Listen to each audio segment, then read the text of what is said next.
Please rise for a short prayer and a salute to our flag.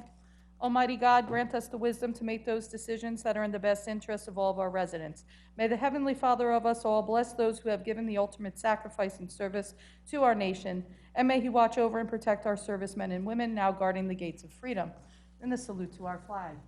I pledge allegiance to the flag of the United States of America and to the republic for which it stands, one nation, under God, indivisible, with liberty and justice for all. Thank you all. Jessica, statement of publication, please. Take notice that this regular meeting of the mayor and council being held on this 12th day of October 2021 has been advertised and posted in accordance with Open Public Meetings Act, Chapter 231, Public Law 1975. Roll call, please. Councilpersons Conti. Here. Delina. Here. Enriquez. Here. Mar. Novak. Yeah. Roberts. Here. Thank you very much. Council President, approval of prior minutes. Thank you, Mayor. I move the following minutes be approved on roll call vote. Second. Roll call, please. Councilpersons Delina. Yes. Conti. Yes. Enriquez. Yes. Mar. Yes. Novak. Yes. Roberts. Yes. At this time, I do have one proclamation to read on congressional record. This is from the Honorable Frank Pallone Jr., who was unfortunately unable to attend our centennial celebration. However, he did send us this proclamation. I'd like to read that into the record, please. Madam Speaker, I rise today to recognize the Borough of Saraville, New Jersey, as it formally celebrates its centennial this year after marking its 100th anniversary in 2020 during the COVID-19 pandemic. It is my honor to join with borough officials and residents in commemorating this significant milestone. Although established as a township in 1876 after breaking away from South Amboy, Saraville was incorporated as a borough in 1920. Following Sayre and Fisher Company's establishment of a post office in 1860, the name Saraville became the commonly used term to reference the area. With its rich clay deposits and shoreline proximity to New York City, pottery and brick manufacturing was the backbone of the area's earlier industrialization. The Sayre and Fisher Brick Company, operating from 1850 to 1969, was one of the state's largest employers and supported the rapid growth of the community. From less than 2,000 residents in 1876 to over 32,500 by the end of the 1960s. Materials made in Saraville not only helped construct buildings throughout town, they were also used in the construction of the Empire State Building and the Holland Tunnel. In 1968, Saraville elected Peggy Kerr as mayor, who proudly served as the first woman to hold the position in Saraville's history. In its centennial, the borough is governed by Mayor Victoria Kilpatrick, Council President Kevin Delina, and council members Vince Conti, Damon Enriquez, Michelle Marr, Mary Novak, and Donna Roberts. Madam Speaker, I sincerely hope my colleagues will join me in marking the 100th anniversary of the borough of Saraville and celebrating its rich history. We thank Congressman Pallone for this commemoration and for this recognition. At this time, I ask our borough attorney if we have need for executive session. Yes, ma'am, we do. And that being said, whereas Section 8 of the Open Public Meetings Act permits the exclusion of the public from a meeting in certain circumstances, whereas this public body is of the opinion that such circumstances presently exist, now therefore be it resolved by the mayor and council of the borough of Saraville, the public portion of this meeting is hereby adjourned in order that the governing body may meet in closed private session for approximately 10 minutes to discuss personnel and contract negotiations. Following the conclusion of said closed session, the governing body shall reconvene the open portion of the public meeting to consider any other matters. The nature and content of the discussion which occurs in closed session shall be made public at such time as the need for non-disclosure no longer exists. The resolution shall take effect immediately. Can I have a motion, please? Make a motion to accept the resolution. Second. Roll call, please. Councilpersons Delina. Yes. Conti. Yes. Enriquez. Yes. Mar. Yes. Novak. Yes. Roberts. Yes. At this time, we will go into executive session for approximately 10 or 15 minutes. Thank you.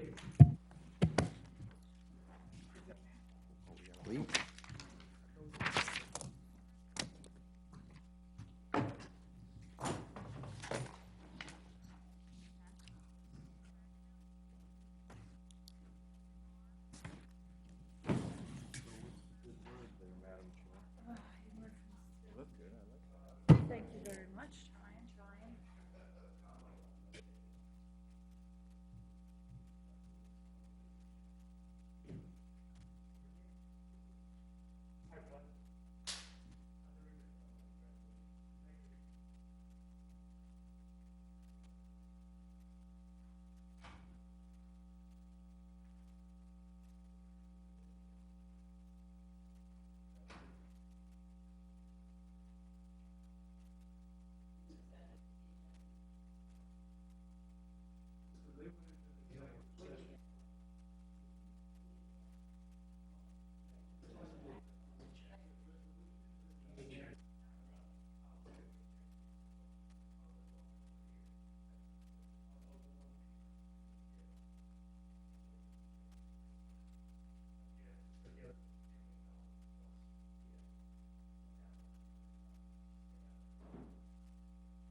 Okay, can I have a motion to go back into public, please? Make a motion to go back to public. Is there a second? Oh, do we need to do a roll call? Roll call, please. Councilpersons Delina. Conti. Yes. Enriquez. Yes. Mar. Yes. Novak. Roberts. Yes.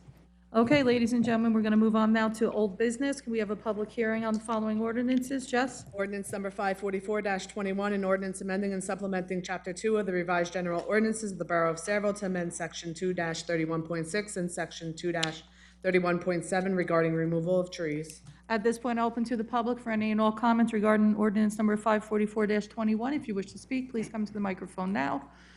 Seeing none, I'll entertain a motion. Council President Alina. Thank you, Mayor. I move the public hearing be closed, the ordinance adopted on second and final reading. Final reading and advertised according to law. Whew. Roll call, please. Councilpersons Delina. Yes. Conti. Yes. Enriquez. Yes. Mar. Yes. Novak. No.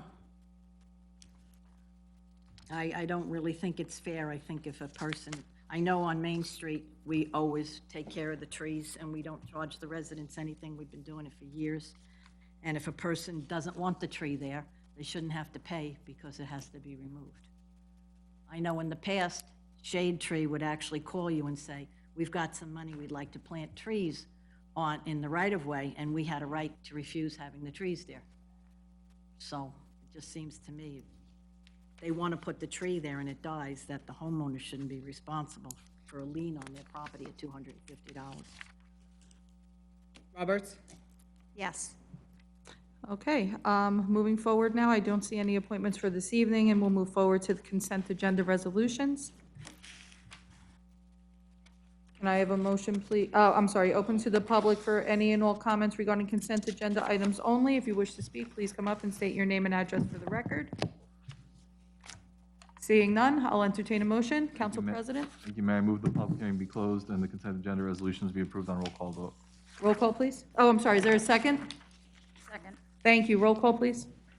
Councilpersons Delina. Yes. Conti. Yes. Enriquez. Yes. Mar. Yes. Novak.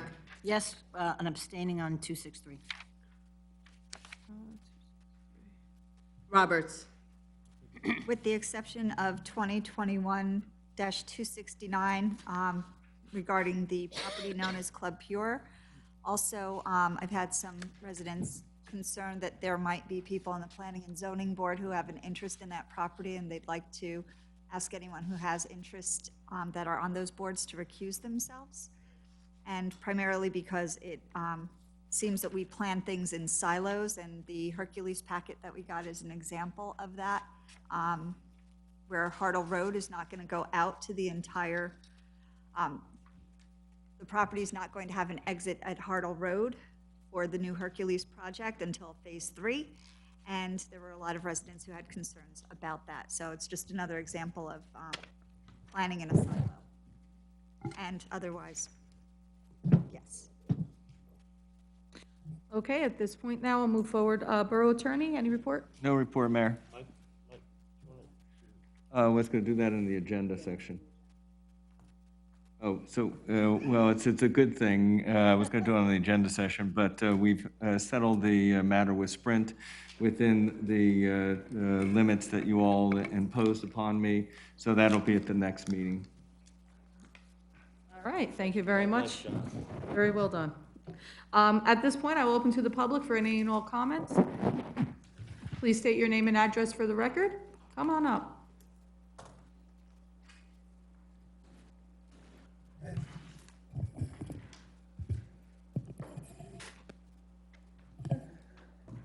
Okay.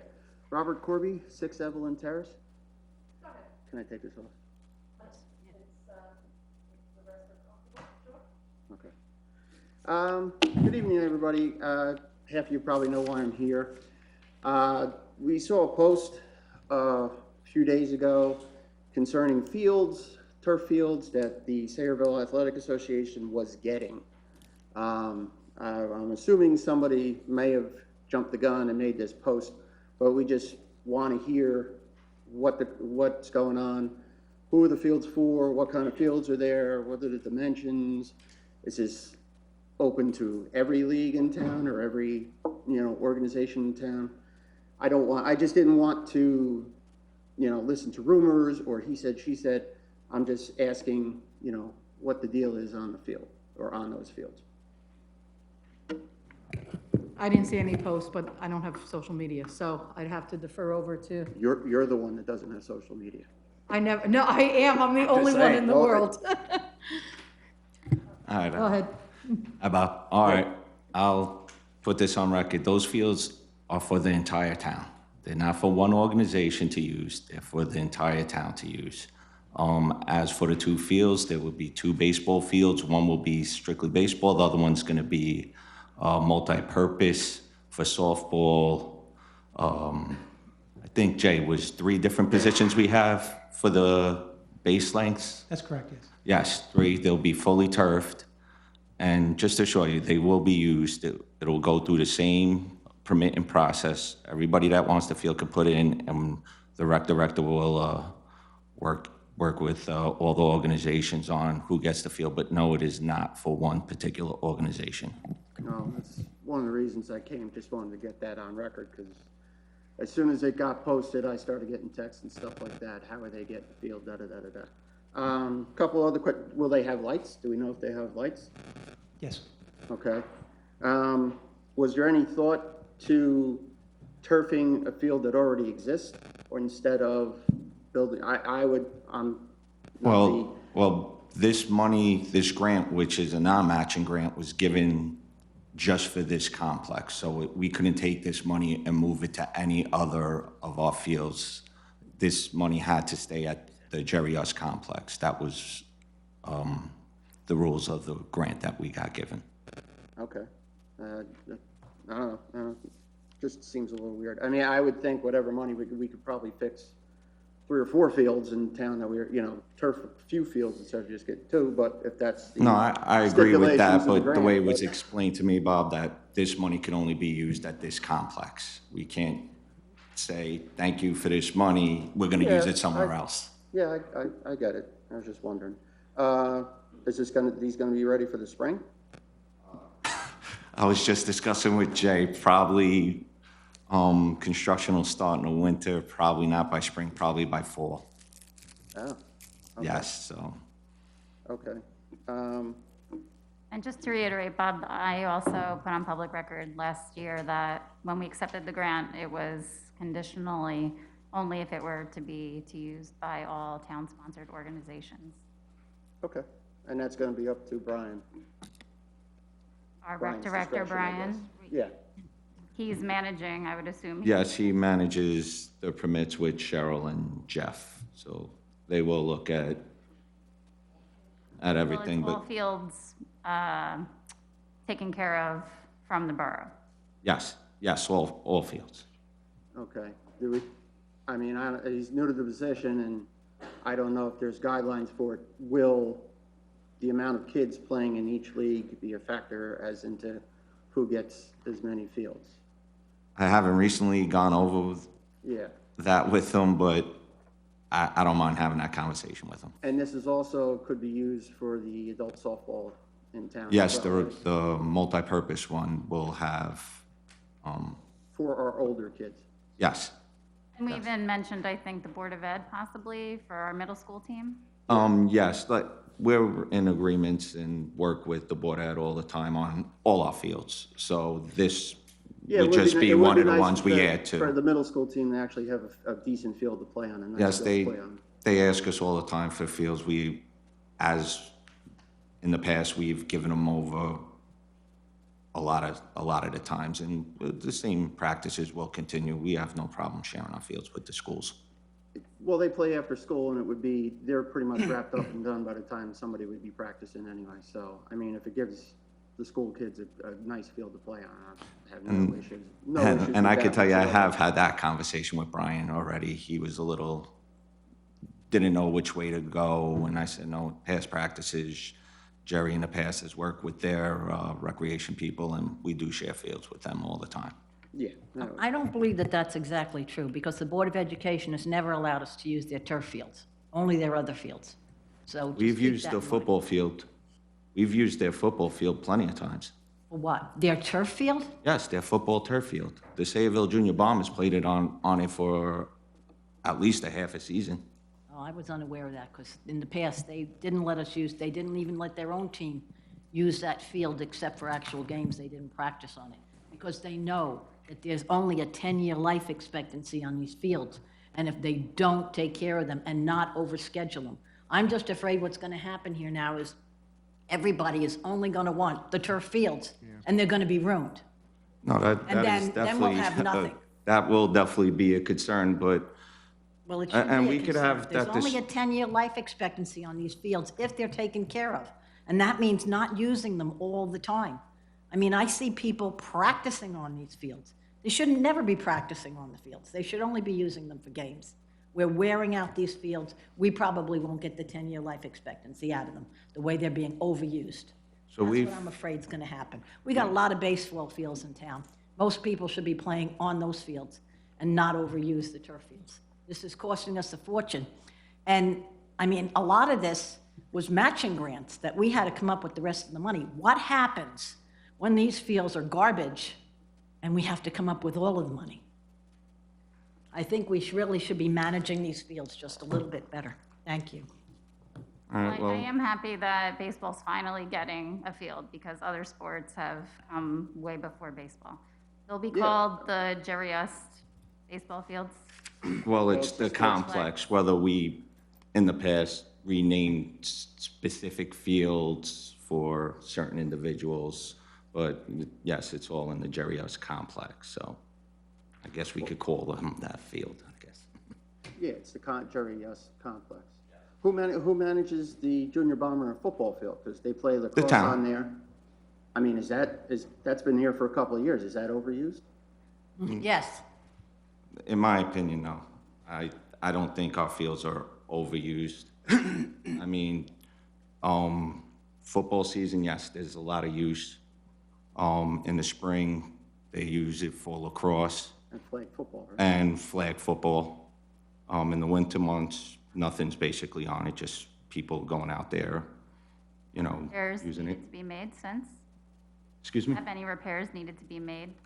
No repairs have been made. We had to just do a little fill here or there, and weeds is always an issue around the edges just because of all the trees around and they get a little on the turf. But besides that, there's been no rips, no tears. Actually, they still look great after 3-4 years now. I mean, the color's there. We put removable paint on there for actually the high school for the girls. Was it their field hockey? They asked if we could put some lines down, and we, Phil found some removable paint that we could use that lasts about a year or two, and that we could remove, but it'll wear off in about a year or two. But we've been able to maintain and keep up with those fields pretty well. Well, a bunch of us have been to a number of turf fields over the last couple of years. I've seen, with my younger son now, the wear and tear seems to be sliding into second, pitcher's mound, and maybe home plate. I mean, for the most part, outfield, the infield position should be fine. You may, for a baseball field, you may have to touch up around the mound. I'm gonna guess it would be a portable mound, especially on the field with all the different. Correct. The multipurpose will have a portable mound. The baseball field will have a regular mound. Right, so then you won't have to replace the mound. You could just, or the turf on the mound. I've seen fields with a turf mound, which is extremely strange, but needless to say, you get wear and tear on that mound. So, yeah, I think sliding into third, sliding into second, and maybe some home would be the only repair you would have to do on a baseball field over time. I think you should be able to get 10 years out of that. 10 years? All right, that's kind of all the questions that I have. I guess it'll be laid out, be some kind of blueprint or plans or something announced. The only thing I want to add, or just end with, is that, the initial reaction that I got from a lot of people was, well, they're getting this and we don't have that, and we should have this and they should have that, and da-da-da-da-da. I don't know, maybe because I'm getting older and I've been around this town long enough. I'm kind of tired of it. I really am. I don't want to spend the last couple of years being involved with youth sports, trying to work out, who's getting what and why are they getting it and why aren't we? I don't understand. I get it, but I still don't understand why there's 2 baseball leagues in town, 2 softball leagues in town. Anytime I've had a meeting, I've been in a couple with you, Damon, I bring it up. Why don't we just do one? Why don't all the Sayreville kids play under one flag, so to speak, or pennant? You know, we did it with football. The stories I heard about Panthers and Leprechauns, you know, was like the Hatfields and the McCoys, and yet when necessity came around and the numbers weren't there, they decided to join forces to keep the kids playing football. Our numbers are down. I gotta imagine their numbers are down. Kids in general aren't playing as much sports as they used to. So why try to fight over the crumbs that are left? Why can't we just, you know, but that's up to other people, I guess. But I'm just going on record saying that we at Little League are open to playing under one banner if you want. Now, I don't know if it would be easier for the town, cheaper for the town, but we're open to it, so. It'd definitely be easier with field use, I'll tell you that, but, Yeah, I just, you know, the way Little League does their ages, they're trying to get all the kids in the same grade to play together. And I just wish that all the kids that went to school together in Sayreville played together too. You know, not in another league or this or that.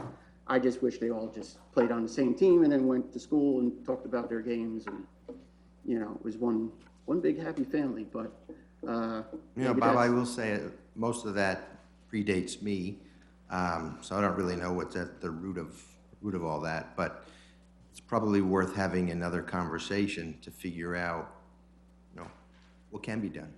Because it's, yeah, it's a struggle.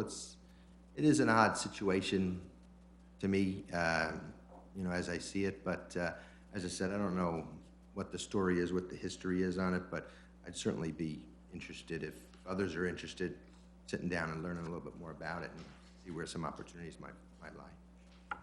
I'm sure it predates me. I didn't grow up in Sayreville either, so I really don't know the history, but it is history, you know? Let's try to look forward and, you know, maybe try to do something for the best of the kids in town. So anytime anybody wants to talk, you know, a couple people here can know how to get a hold of me, so. Or message us or like us on Facebook or something and send us a message. Kevin and I will get back to you. We have no problem sitting down going over stuff. Okay? Thank you for your time. All right, thank you. Anybody else from the public wish to speak? All right, seeing none, I'll entertain a motion to close public Motion to portion. close the public portion. Second. Roll call, please. Oh, we could do an all in favor, I'm sorry. All in favor? Aye. Any opposed? All right, ladies and gentlemen, entertain a motion then for adjournment. Motion to adjourn. So, second. All in favor? Aye. Any opposed? All right, ladies and gentlemen, we're going to move on to our next section of our meeting. Please rise once again for a salute to our flag. I pledge allegiance to the flag of the United States of America and to the republic for which it stands, one nation, under God, indivisible, with liberty and justice for all. Thank you once again, Jessica. Statement of publication. Take notice that this agenda session meeting of the mayor and council being held on this 12th day of October, 2021 has been advertised and posted in accordance with Open Public Meetings Act, Chapter 231, Public Law 1975. Roll call. Councilpersons Conti. Here. Delina. Here. Enriquez. Here. Moore. Here. Novak. Here. Roberts. Here. All right, seeing no old business or new business, we will We move. don't have agendas yet. Okay, oh, sorry. I always bring my folder. I have one in Brooklyn. I pulled one thing.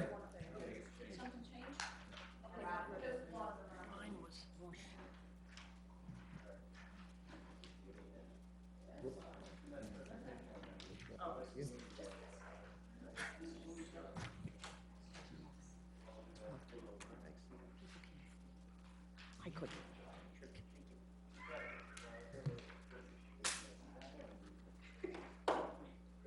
All right, so at this point then, we will move on to communication and committee reports, starting with administration and finance. Councilwoman Roberts, please. Thank you, Mayor. Applications for bingo raffle licenses? Oh, I'm sorry, I'm reading, reading the old one. Authorization is needed to approve and begin utilization of the new borough seal that was created by Kelly Kronowski for the Centennial Day celebration. Any objection on that? Wonderful, great work. I just have one question. Is it gonna be black and white, or is it gonna be shades of gray, or is it gonna be colorful the way it is? Well, if it's colorful for you,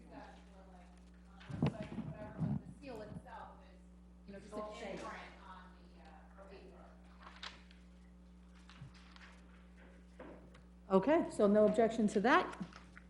An authorization for the clerk to advertise for RFPs for professional services for the upcoming year 2022. There's a resolution needed for that, Jess? Yes, thank you. And committee reports? Just a couple of things. First, I just wanted to follow up on the Hercules. And Jay, correct me if I'm wrong, there's 3 phases to the Hercules project. Phase 1 was talked about at the planning board. And the Hartle Road access won't occur until Phase 3, when those owners actually start working or take There was possession. the first phase is what was presented to the planning board that received the approval. The redevelopment plan that was approved talks about time frame for the extension of Hartle Street. If there's going to be additional warehouses in excess of X number of square feet, it has to be extended to Hartle Street before that can be approved. But it could come sooner, and I know the developer is working with the DEP now on getting permits to extend the road toward Hartle Street. So they are looking at doing it, but it's not required until future phases. Okay. Right, it was not required. And I just want to say, I'm sorry I did not make it to that meeting. I would have saved some of my weekend reading that big report. But I did, want to acknowledge that there were a lot of people who had something to say there. And of course, I don't have that piece of paper I have. Here it is. So a number of people, and it all came down to traffic and quality of life. Mr. Green, Mr. Robinson, Mr. Olszewski, Ms. Mahoney, Mr. Walczak, Ms. Smith, Ms. Barrietto, Mr. Braun, Mr. Kellett, Mr. Levinson, Mr. Brodak, Mr. Duffy, all had a lot to say at that meeting. And some of the things I just wanted to know if there was any follow-up. Mr. Robinson said the study was during a holiday week, and it was only a one-day traffic study. Was there any follow-up to that? Well, officially there was not, but that's typical. I think Mr. Robinson's question was about why was it taking only one day, and that's typically what you do when you're determining the peak hours. The traffic study was done over an extended period of time, but he questioned why there was only one result on one particular day. Okay, and I think I would probably agree that that one day is probably not the best day, since it is in the holiday week. Well, typically, the reason you don't take a traffic count on a Monday is because a lot of times holidays are on Mondays, or in the summer, people take an extra day at the shore, so you typically would do it Tuesday, Wednesday, or Thursday, not a Monday or not a Friday. They did it on a Tuesday, and I think that's what he questioned. Okay. And Donna, the more I thought about it, any traffic study would be hypothetical because our tenants are unknown at this time.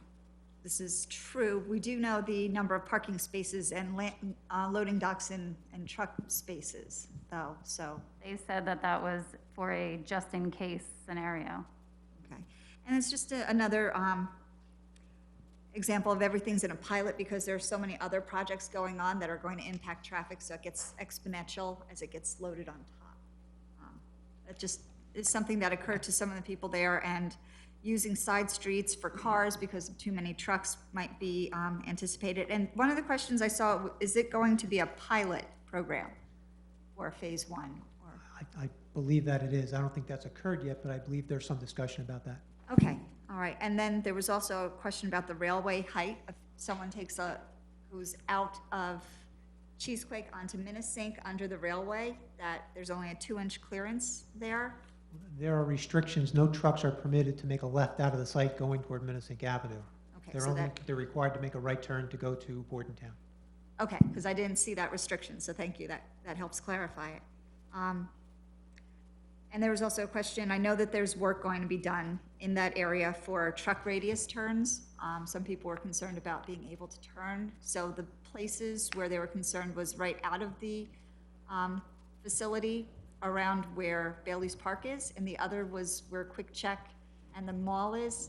So Well, a couple issues. As you're coming down Minnesink Avenue, past Bailey Park on your right, you kind of, there's a stop intersection on Cheesequake Road. That's going to be eliminated, so you're going to have a straight curve. So you come down Minnesink, it's going to curve. You're not going to have a stop intersection there any longer. That's the proposed improvement. At the intersection of Bordentown and Cheesequake, that's a Middlesex County governed intersection. They are working with Middlesex County to require improvements to that intersection, which could include widening, it could include the traffic signal being upgraded. That's currently being negotiated with Middlesex County. Okay, because I did see in that transcript about 10 feet on either side from Quick Check in the mall to expand the width of that.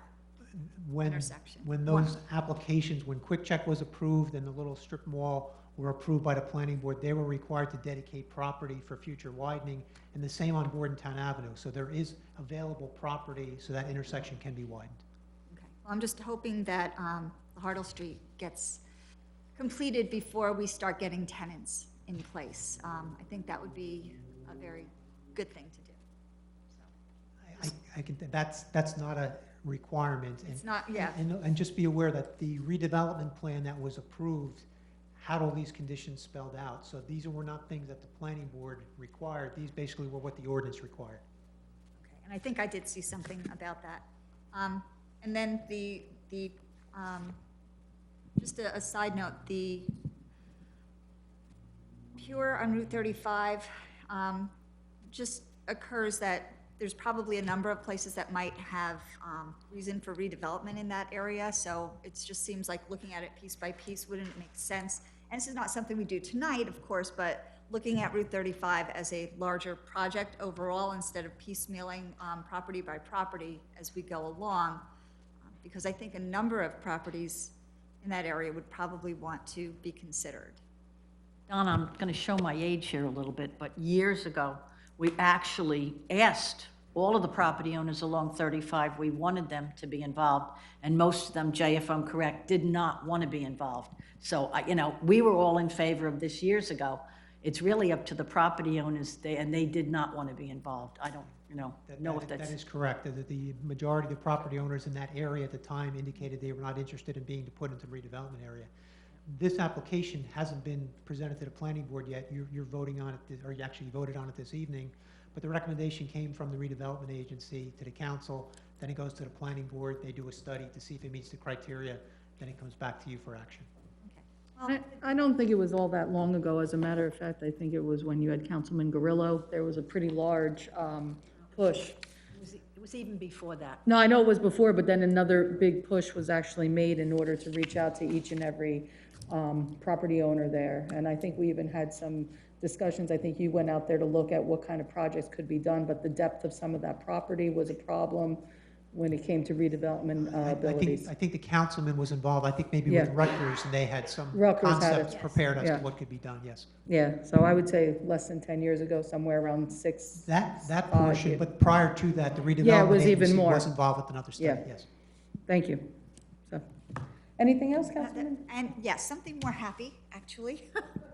I had the pleasure of attending the Eagle Scout presentation over the weekend. Which weekend was it? I don't know. It was all such a blur. There's so much going on this time of year, but what amazing, amazing young men. There were 5 Eagle Scouts that were presented. They were very articulate. Their projects were absolutely amazing, diverting water, building a Scrabble, life-size Scrabble board for disabled children. I mean, they were just amazing. So I just want to recognize them and their accomplishments and their leader, Mr. Richard Perkins, who is their troop leader. There was Devin Colin Markwood, Ian Patrick Kelly, Matthew John Perkins, and Richard Reed Geis, who goes by Reed, and Cody Michael Bouchard, and those are just absolutely, if they represent the youth in our town, I am just so proud. They just were amazing. So, wanted to end on a good note, so thank you. Very good, thank you for that. We're going to move on to planning and zoning. Councilwoman Marr, please. Thank you, Mayor. I move the following minutes and departmental reports be received and filed. The planning board minutes of August 4th, 2021, and August 18th, 2021. Received the following planning board resolutions, which was memorialized on October 6, 2021. Parlin Section 1 Urban Renewal LLC, Arsenal Trade Center, Section 1, Block 40, Lot 1, Block 43, Lot 1, Block 44, Lot 1, Block 45, Lot 1, and Block 83.04, Lot 1. Manasek, major subdivision and variance approval, 58 Myara Street, Parlin, NJ Block 380, Lot 22.02. Second. Notice of public hearings filed by JCP&L to establish a cost recovery mechanism for the community solar program and a new rate component of the company's rider RRC and CSP rate. Second.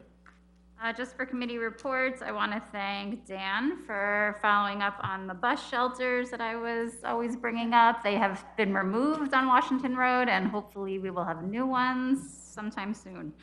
Thank you, Elise. We now have new recycling cans, not new, but recycling cans, period, in Kennedy Park. We did not have any recycling in Kennedy Park before this. So the Environmental Commission thanks Elise. I do want to say the last 3 times I've been on Main Street, I have seen police patrol. So Vince, if you want to pass that on, I do see an improvement with patrolling. Dan, the banners for Hometown Heroes, Mayor, I've been driving through certain towns and I've seen them in South River and other neighboring towns. And, you know, if Hometown Heroes, if we could do retired past police chiefs and fire chiefs, and I think it would be a nice way to honor those that have put in their service. Dan, just to follow up, Jay just, I guess, negated the need for a road restriction, weight restriction on Creamer if trucks can't make a left onto Minnesink from Hercules. And then I think, Mayor, you had said last meeting that there's already an ordinance on Kendall. There's already signs posted on Kendall, but I do think that we can kind of do more if possible to, but listen, I'd rather there be more signage than less. We know that the restrictions will be there, but it will hopefully, in the event that somebody accidentally goes the wrong way, that they know that that's as far as they can go. So whatever we can legally put in those areas in order to remind everyone this is residential traffic only, weight restrictions and so forth would be great. Yeah, it's not only Kendall, it's also Pine Tree and Locust, the Ernst Road access. Those All access. Laurel Park has a 4-ton weight restriction. Yep. And I know, Dan, we talked on Thursday, but any update from Sergeant Braille on that report? Yeah, she's on vacation until, Oh, on vacation until October 25th. okay. Any approval for the mural yet from Conrail? No. No. All right. I'll bring it up next meeting. That's it, progress. Thank you very much. Appreciate all that, Councilwoman Marr. Oh, I do have one more thing. Early voting. We're early voting? So I guess we should announce that. If you want me to go over it now, I can. But I can wait. you want to hold or you want to do it now? I'm curious about it. Okay, so through the state legislature in New Jersey for the first year, we'll have early voting. So all of our residents of Sayreville will be able to vote as of Saturday, October 23rd through Sunday, October 31st, in person at the senior center at one location. So all of your districts, any district you have, will have multiple ballots, which doesn't really mean that much difference in Sayreville. So anybody can vote in person during those times, usually between 10 and 6, 10 and 8. I'm sorry. No, it's a machine. It's a machine. It's a machine. The new machines are able to map out the ballots for every district. That's how sophisticated they are now. So. Poll worker or who? And we've trained poll workers to use all new technology. So when voters go there, they don't have to stand in line on election day if they don't want to. They don't have to use a paper ballot. They don't have to put it in a drop box. So there's another way of voting in New Jersey now from October 23rd through October 31st. Will those results be? Those results, daily and- those results will not be publicized until election night, 8 p.m. So it's every day from 10 to 6? There's one day, if you check the website, the schedule will be on there. I believe it's 10 to 8. The weekend might be 10 to 6, but it'll be on the website. And I saw the rate went up for poll workers, $300 now a day. Yes, they did. And I believe there's going to be 4. Thank you. Okay. All right, good question to end with. Thank you. Public safety, Councilman Conti. Thank you, Mayor.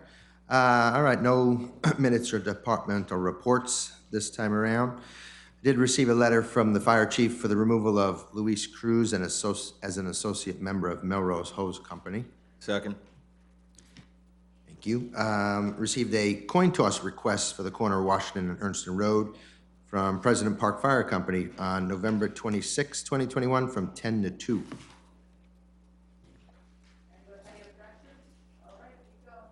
All right, so a couple of things. Before I forget, too, I figured both of you guys would have said this. I want to commend you guys on Centennial Day. It was terrific. I really, everything that you had going on, it was a packed day.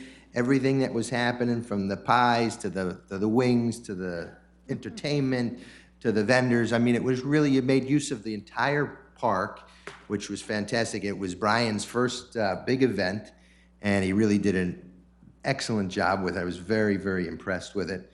And the fireworks to top it off was spectacular. So I was really, really happy. It was a great day for everybody in attendance. Everybody was just having a good old time that day, and it was terrific. I just want to commend you all for putting that together. It was a great event. So thank you very much. All right, a couple of other things. So Dan, Denise, I did want to talk about and see what it would entail to add 2 vehicles within the capital budget for the fire department. We did not do their ladder truck this year, as we all know, big expenditure. They usually hold back on other things because they put through a truck. And we know it's such a big expense, and they're not going to get anything besides that if they got it. They didn't get the truck, and they received very little as far as the capital budget's concerned. 1 utility vehicle and some turnout gear, not much of anything for them. Next year, they're going to be looking at a truck because we didn't do it now. So what they wanted to do was move up a vehicle, a pickup truck and a fire chief vehicle to this year for about $100,000 or so. So I wanted to talk about it and see what it would entail, if it's feasible, what it would look like in the budget, and then, and talk about it with the rest of the council and figure out if it's something we could do or can't. It would be a bond ordinance, obviously, $100,000. It's entirely up to the council, whatever they choose to do. I do have the money probably for the down payment. Down payment's on $5,000, so that's whatever you guys decide. Now realize that if that's the case, I can have it prepared and ready to be introduced at the next council meeting. Public hearing would be at the first meeting in November, and adoption, and then a 20-day estoppel period.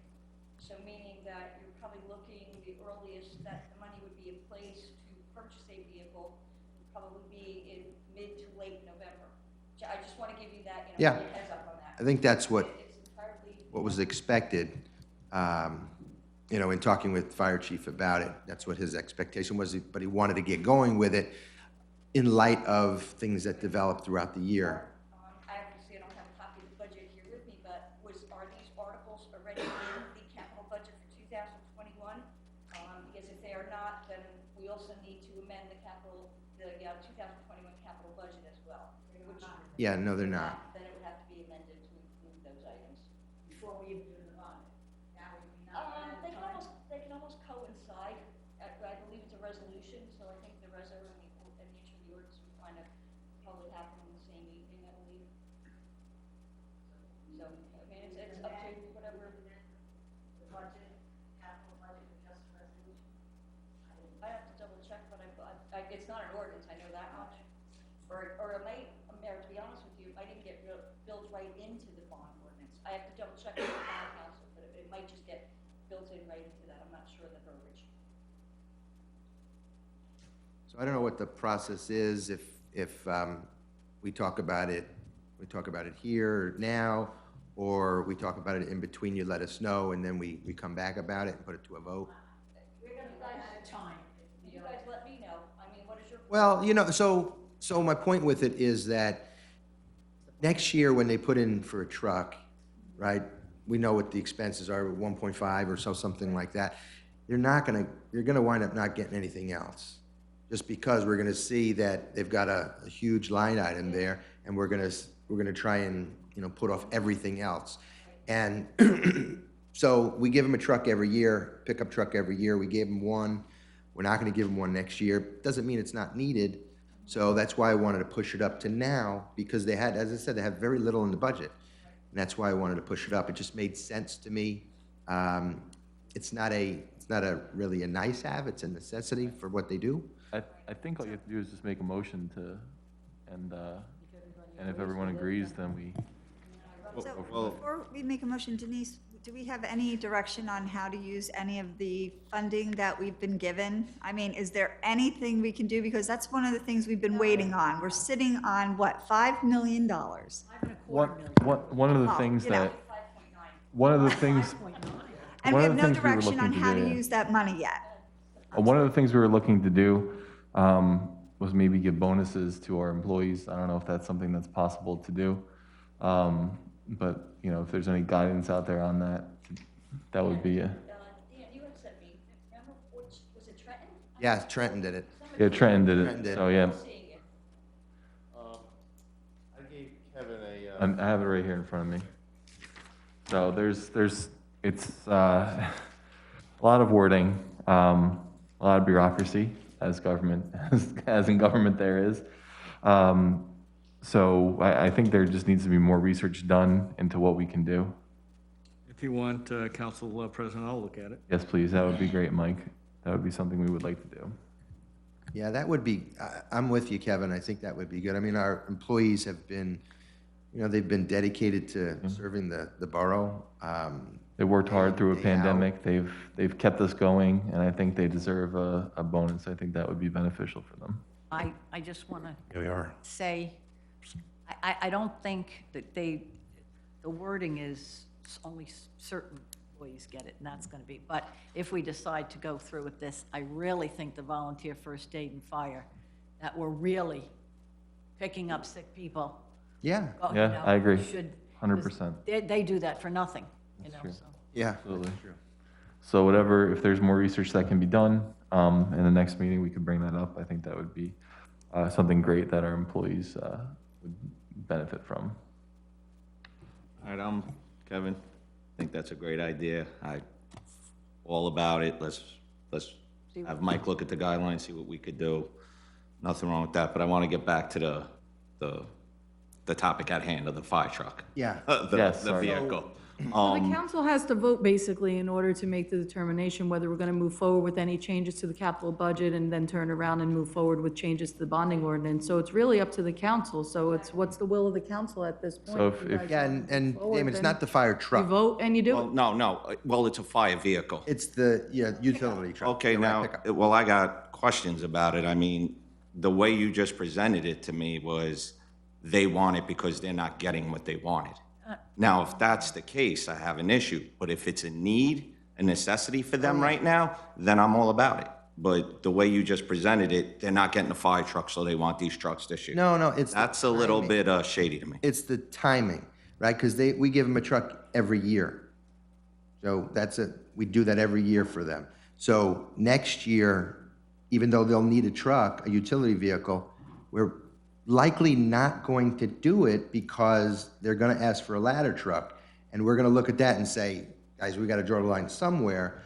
So at the risk of them not getting something that they need, because we give them those utility vehicles because they need them, and at the pace of one a year. So we want to accelerate that, make it 2 this year, because next year we know it's going to be extremely difficult with the fire vehicle, the truck itself. But in That's what. but in the past, Vin, when we did issue fire trucks, they were without those utility trucks. Did we give them a utility truck this year already? One, yeah. Okay.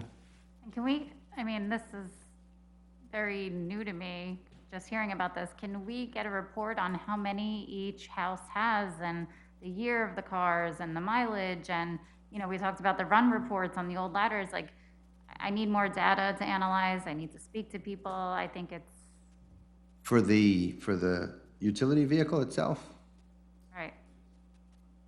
I don't know that we, I don't know that we even look at that kind of data each year when we okay one, though. But spending $100,000, that's what you're asking for, right? On there's 2 vehicles, so it's different, 2 different ones, but yeah.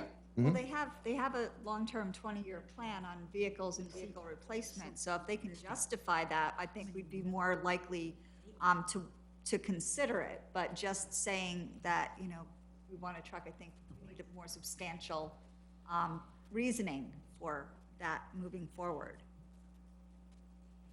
Yeah, you know, I think they are trying to be creative and budget conscious in making the request to do this now, versus taking a chance that they wait till next year and they don't get the utility vehicle.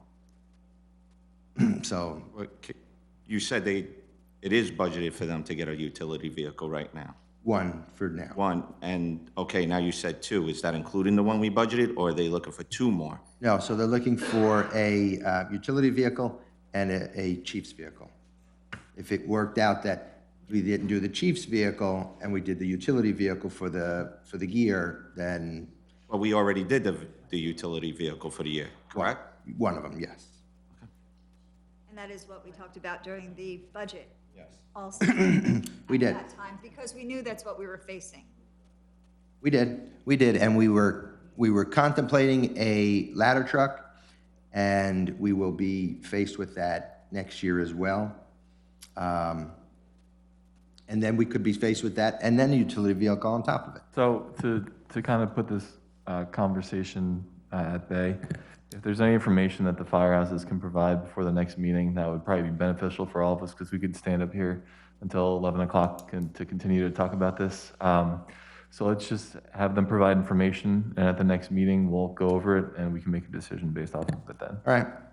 All right. Quick things, so Donna, as well, I wanted to tap into that as well about the Boy Scout Troop 97 and the Eagle Scout celebration. Rich Perkins was a gracious host, and the boys were terrific. I found them so intelligent, articulate, just really, really a great group of boys, accomplished individuals. You know, it's just, I was just happy to be a part of that, so I was happy to, that I was invited and had a chance to congratulate them for that. So that's Troop 97 and all their accomplishments. I did talk with Sergeant Braille while he was on vacation. He's going to get some data for us. So Michelle, I know you asked, give me data, give me data. He's got a ton of data being finalized that he can share with us. So I'm waiting. He's got some more data to run, but he's got hours and hours of enforcement data that he's going to share with us. It'll give us a feel for how many stops they're making, how many summonses they're issuing, et cetera. So I'm looking forward to that. When he gets back from vacation, he's going to break it down, and I could share it with the council and the residents as well, so they get a feel for what's happening, what his guys are doing out there.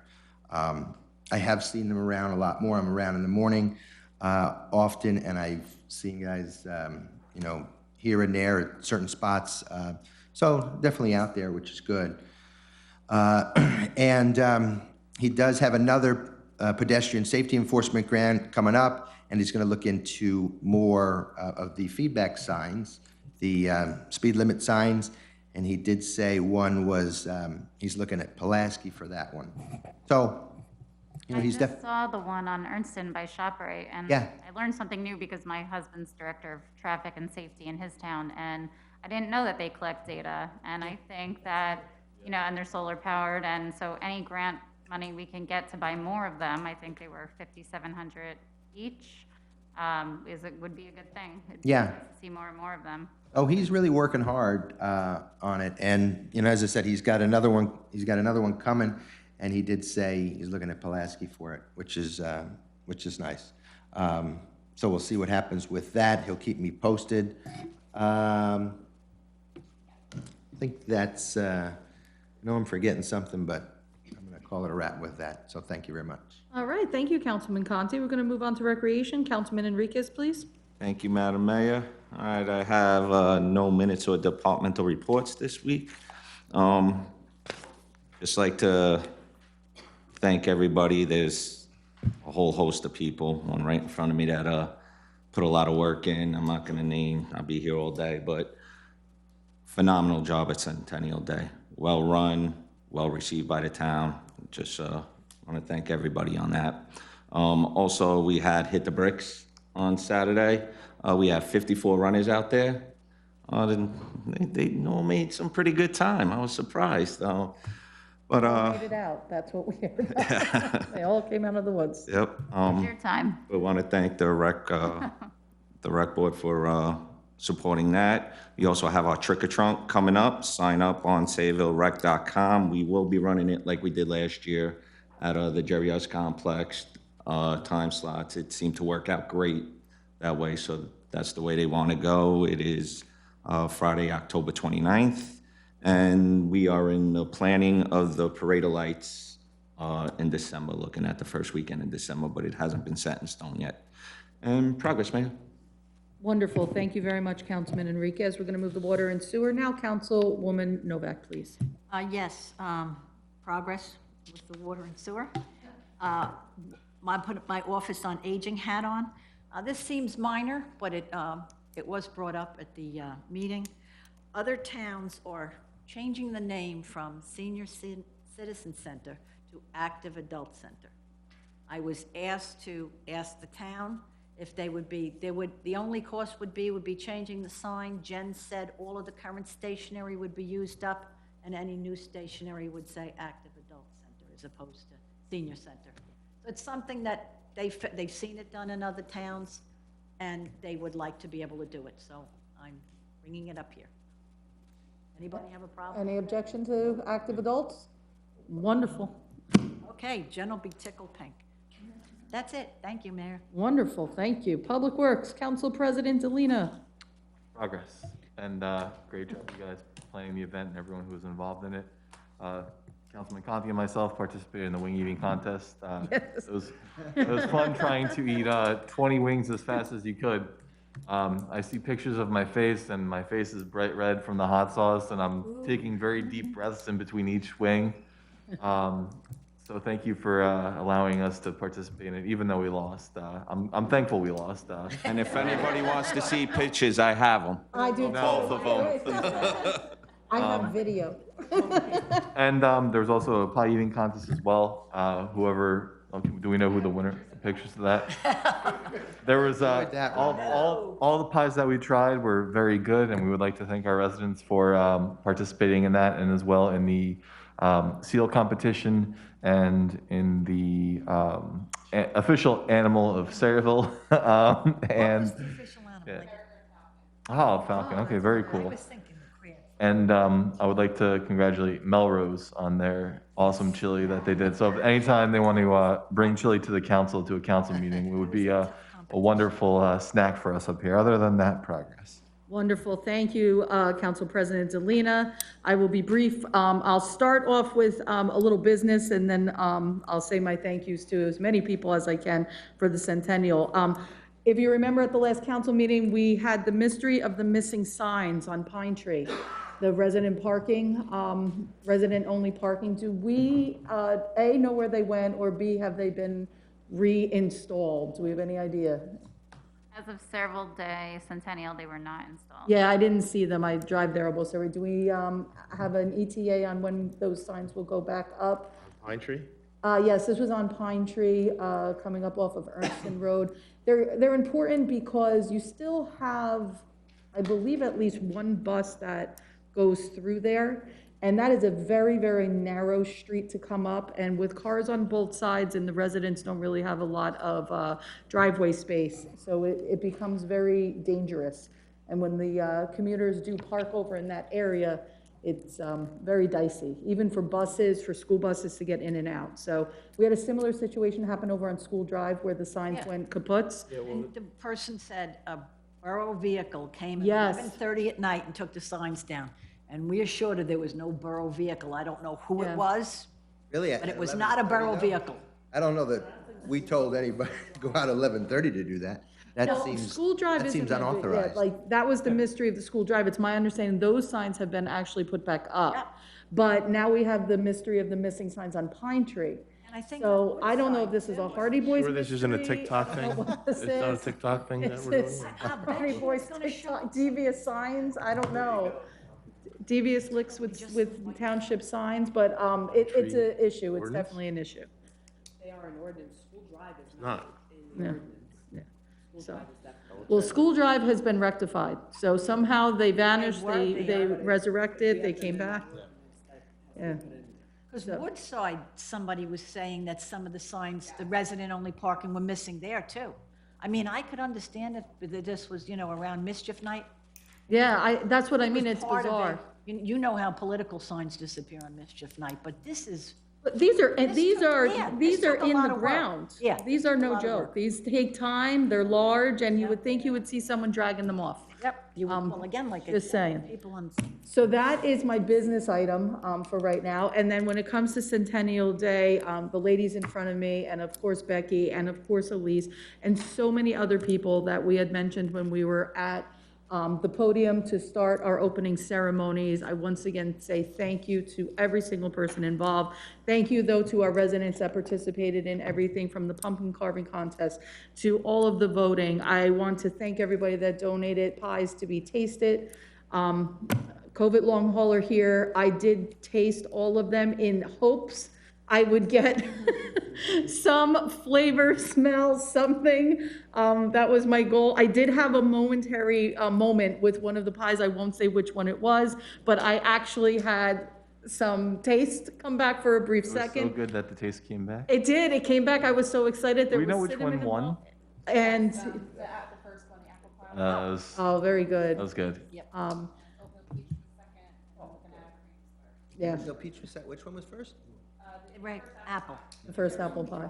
You sure it So I wasn't the was fifth able to apple vote pie? on texture only, Number because five right now apple pie. that's the only enjoyment that I have. And also to our firemen and to the rest, I did not taste the chili because I did not think that would be fair. But I really probably should have. There might have been a shot that I could have had a little bit more stimulation of my taste buds. I told them they weren't going to get me to pick one of them. Well, but really, thank you all. Saraville Day, I've always said for many years, has been my favorite event here in Saraville. And I must say that the ladies, you did a tremendous job at making Saraville Day, Centennial Day, the 4th of July celebration fireworks that came out were probably the best displays that we have seen in years and years. And you turned around and found a way to bring that all together. And I hope that some of the ideas that you guys came up with will continue to be part of our new traditions, because it was really wonderful to spend the day there. And I thank God for giving us such a beautiful weather day. Beautiful, beautiful job. With that, that is progress on my end for the rest. Dan Frankel, your report? Thank you, Mayor. The last meeting, you requested that we look at the idea of giving a hybrid situation to the residents up here. And what we have asking you for, if I don't have any discussion, Alliance Telecommunication can upgrade the council chambers to a hybrid situation, an amount not to exceed $19,940. So I don't know if that's something that is amenable to everybody here.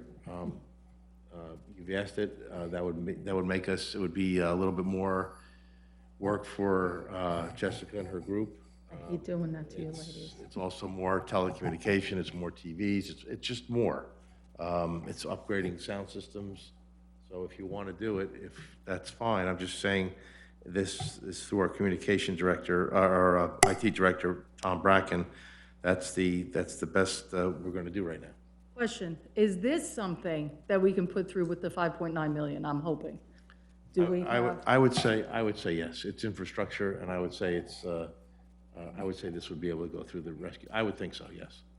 So I don't know how the rest of the council feels about it. I mean, it's 21st century Saraville. Well, if I can add, Mayor, I don't know if half of you remember my first time in the audience. I was here with a sleeping 2-year-old on my lap to complain about the condition I of remember. Kennedy Park.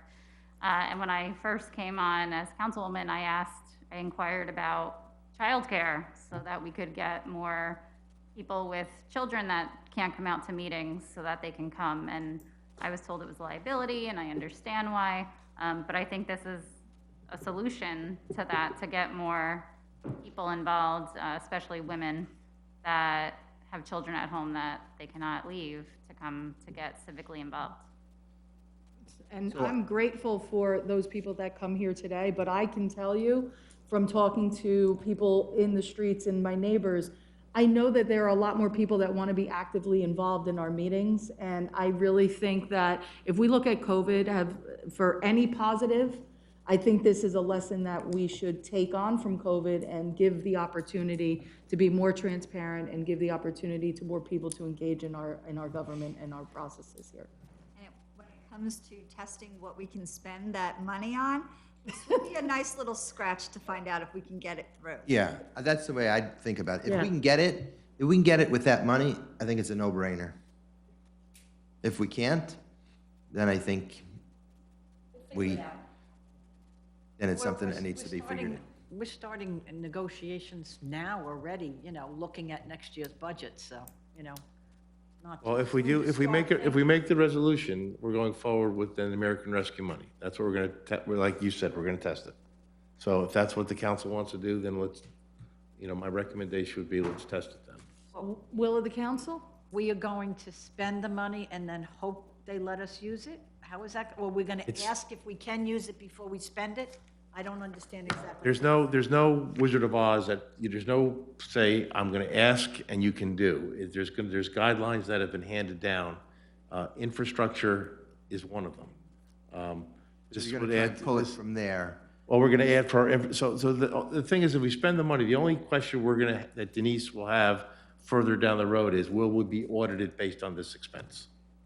And when she talks to other people and financial advisors that we have and everything, they would probably say, most of them, I think, would agree that this would be part of infrastructure, that you wouldn't be audited, and we'd have that as something we can do.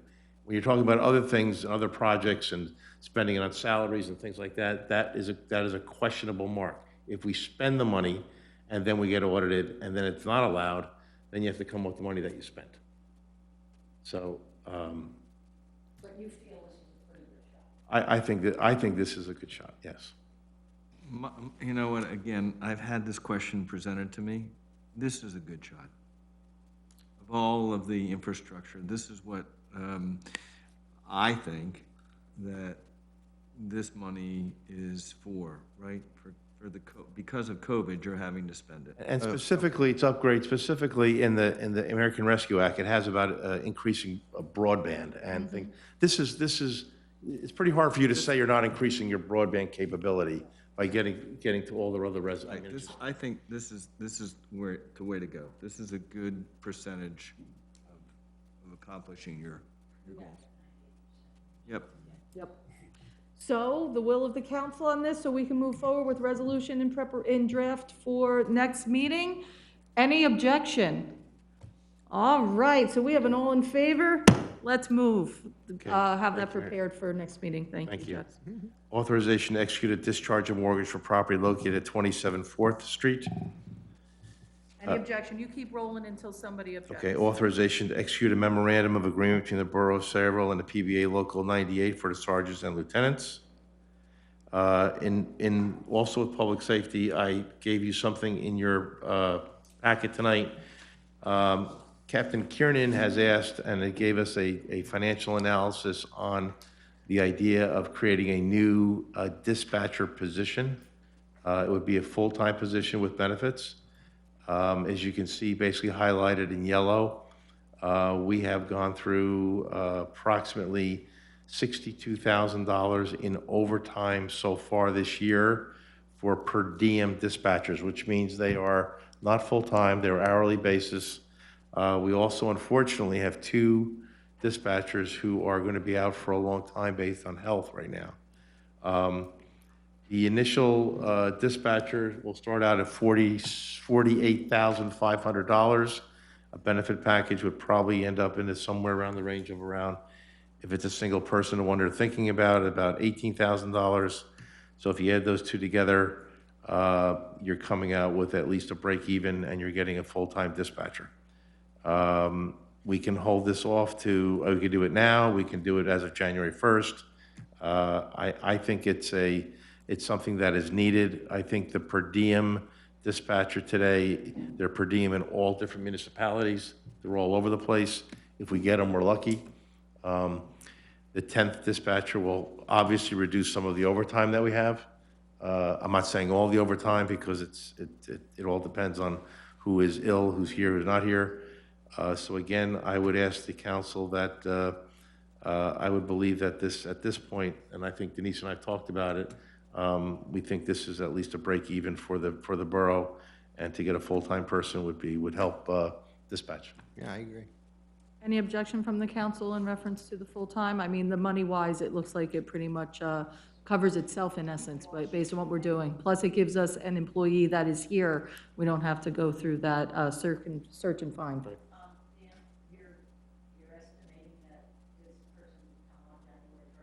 I'll do whatever you, right now, we would just be incurring overtime if we don't bring the person. The person right now is a per diem dispatcher. So the person is there, the person they've identified. So that means it's October, if you want it to start, whenever the council wanted to start, whether it be now or whether it be 30 days, 60 days, or January 1st, it's up to the council. I'm thinking the process, but if we No, have, So they're already down one of the two. family. They're down two? They're down 2 full-time dispatchers right now. Okay, Health so reasons then- that they will not, neither of those people will be coming back In November to work in November, December. Well, maybe November 1st, so at least we have We can, one I person. think it'll probably take that long to work through. So November 1st, the person starts if there's enough. we can do it November 1st if everybody wants. Council. We're first. Any objection with November 1? Well, it says that it would cut down on overtime, so wouldn't you want it sooner rather than later? Yeah, but to go through everything, I think the earliest. to would hire. probably- So we could turn around tomorrow and say, okay. then. I just thought start on the first day of the month. No, I'm saying November 1st, You have to- I you have think to appoint- it's gotta is a go through- it's gotta fair go through a date. meeting. Yeah, I'm not It's gotta saying. go through a tomorrow. meeting I mean, process and It's everything. government, come on. I mean, true. so let's, True, Yeah. okay. The person you have in mind is amenable to becoming full-time and having to work through holidays that may not have been anticipated or? Yes, yes. Thank you. and I do know that at least one of the dispatchers, I know that it was put out publicly. I won't say their name, but I know that they are very ill, and I just ask that we keep them in our prayers, let them know that we are thinking about them and that we're hoping for a very speedy recovery, and we're thinking of their family as well. I know that that was put out there publicly. So, thank you. So, continue.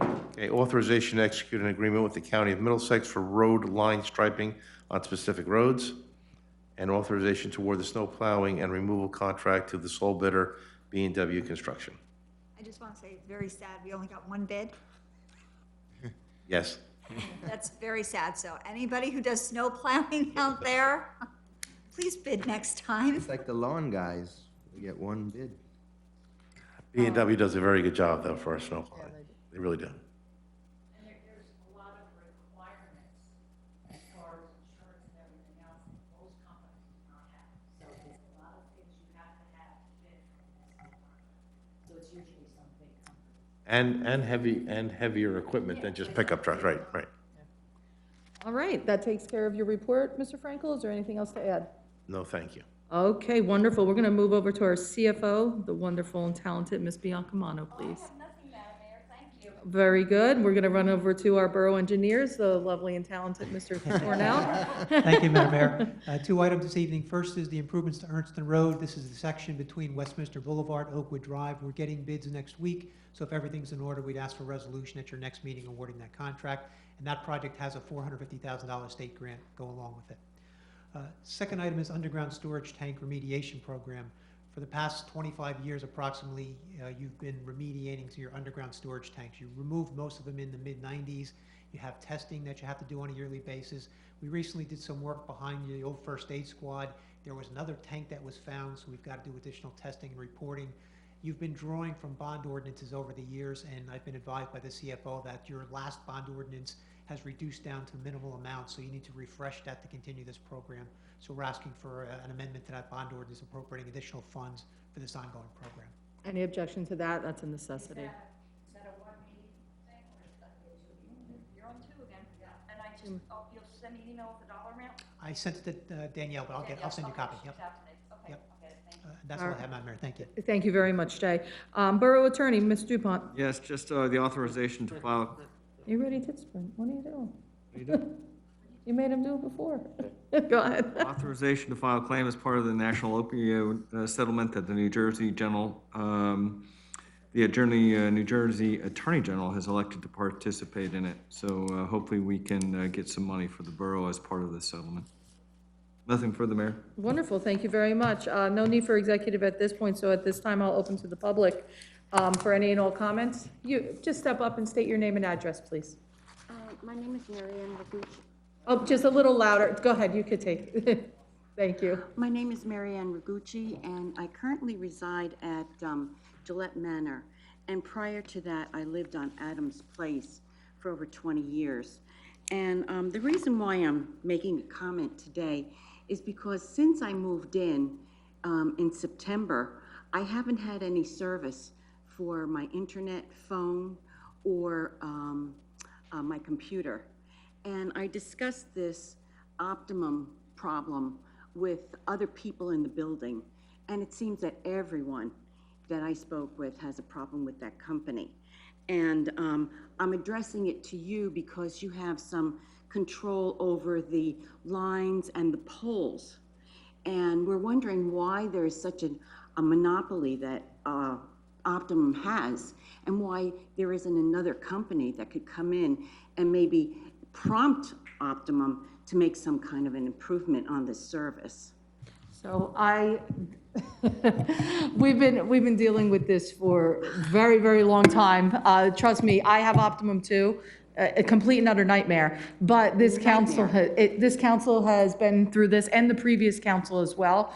I'm going to hand it over to Dan because he's our go-to man when it comes to that. We filed, in addition to other municipalities, actually legal paperwork. Actually, I'll go to Mike first. What was that was it last year? Last year, so there was a, basically, there was a complaint, pardon me.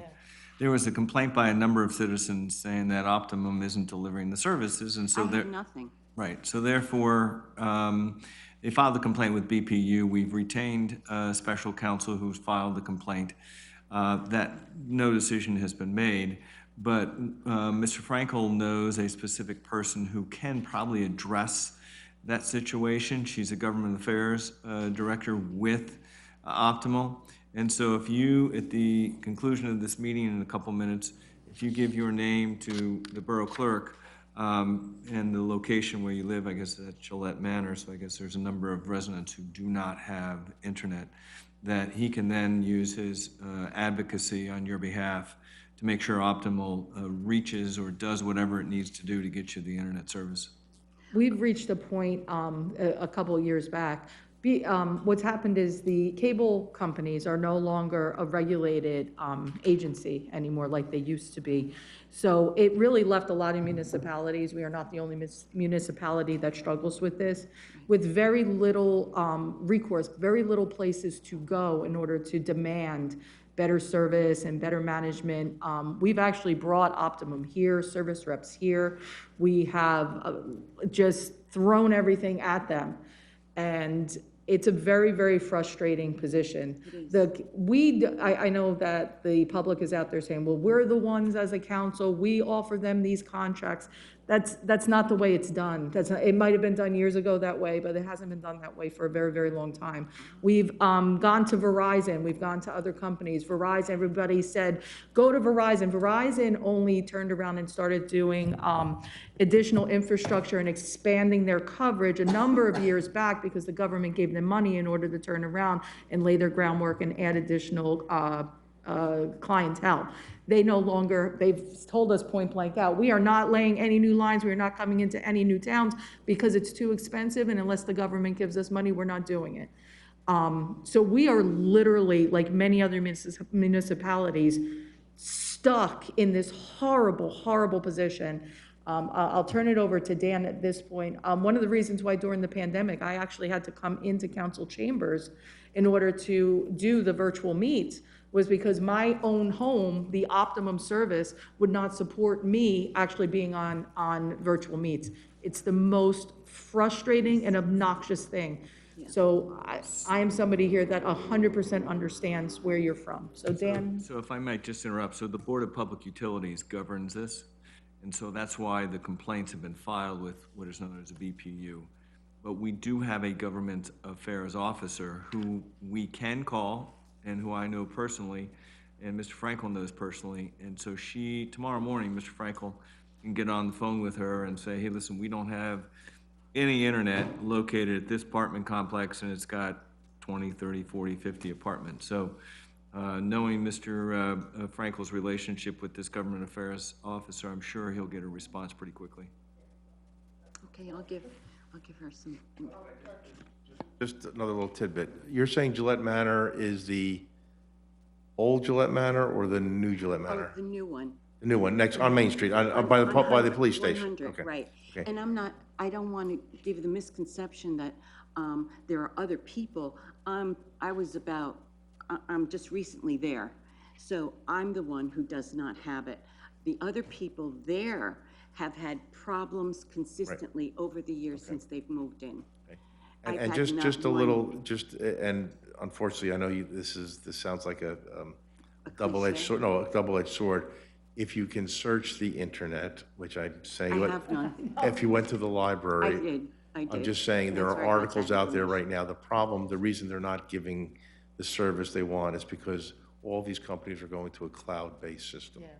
And the cloud-based system, they're not gonna you're not gonna see fiber, you're not gonna see anything. Now, this is coming. You hear this advertisement for 5G, you hear this all over the TV. Yeah. This is what's coming. So this is cloud-based 5G, which that's where they're spending their money on. So you will see a big change in When? internet. I would say the way they're talking, if you read these articles, you're probably seeing it somewhere in mid-2022 to third I'll be quarter. dead. No, you won't. No, you won't.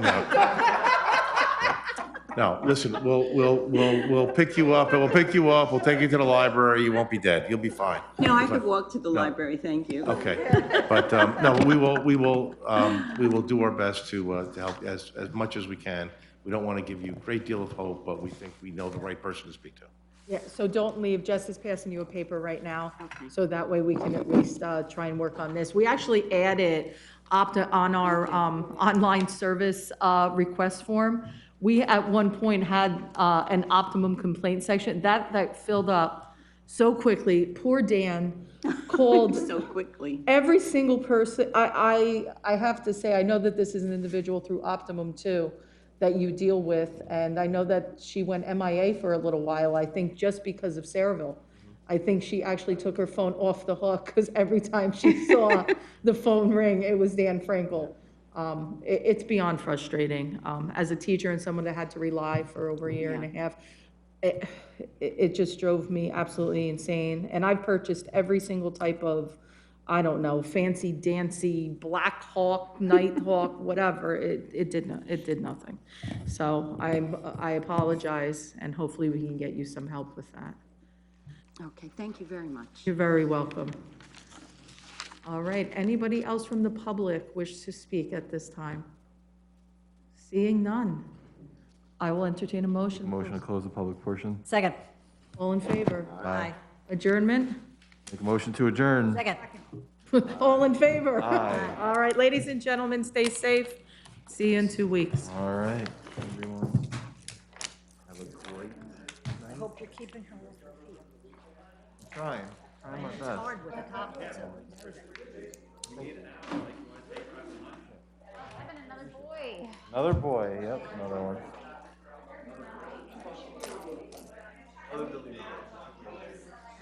Another Kevin Delina? No. Oh.